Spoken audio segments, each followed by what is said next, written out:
Много се вълнувам. Бях си дал колата на Данчо да ходи с нея на ретропарада в Джебел, защото аз нямах възможност да ида. И сега отивам да си я взема. Всеки момент ще ми я докара в селото, всеки момент след около 5 минути. Аз крача в момента към центъра и след малко ще си я взема. Ето ги, те ме настигат. Не можах по-бързо.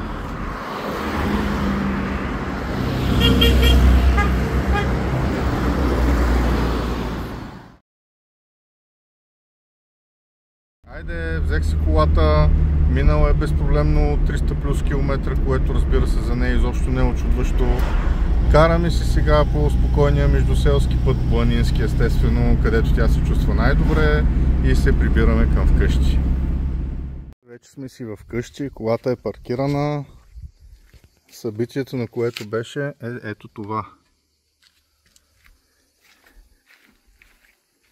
Мръсна, прашна от път, но безпроблемни 300 плюс километра за пореден път.